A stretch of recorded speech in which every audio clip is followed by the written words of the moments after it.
আপনি কি জানেন দেশের সংবিধান বদলাবে গণভোটে? এটাই গণভোট। নতুন প্রস্তাবে রাষ্ট্র পরিচালনায় একক ক্ষমতার অবসান ঘটতে যাচ্ছে। তত্ত্বাবধায়ক সরকার, নির্বাচন কমিশন এবং পিএসসি এই তিনটি গুরুত্বপূর্ণ প্রতিষ্ঠান গঠনে সরকার ও বিরোধী দল একসাথে কাজ করবে। যত মেয়াদী হোক, কেউ 10 বছরের বেশি প্রধানমন্ত্রী থাকতে পারবে না। আর সংসদে নারী আসন ধাপে ধাপে বাড়বে। আপনার মৌলিক অধিকার আরো শক্তিশালী হবে, যেমন ইন্টারনেট কখনোই বন্ধ করা যাবে না। সরকার আর ইচ্ছেমতো সংবিধান বদলাতে পারবে না। কোনো গুরুত্বপূর্ণ পরিবর্তনে লাগবে গণভোট বা জনগণের মতামত। ক্ষমতার ভারসাম্য আনতে সংসদে তৈরি হবে একটি উচ্চকক্ষ।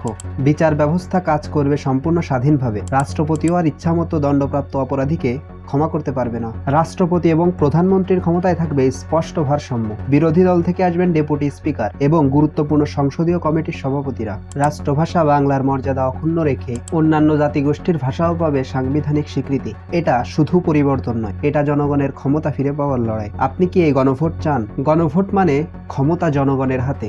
জুলাই শহীদদের দাবিগুলো পূরণ হবে আপনার হ্যাঁ ভোটের মাধ্যমে। তাই ব্যালটে হ্যাঁ ভোট দিয়ে জুলাই শহীদের দাবি এবং রাষ্ট্র সংস্কারে সহায়তা করুন।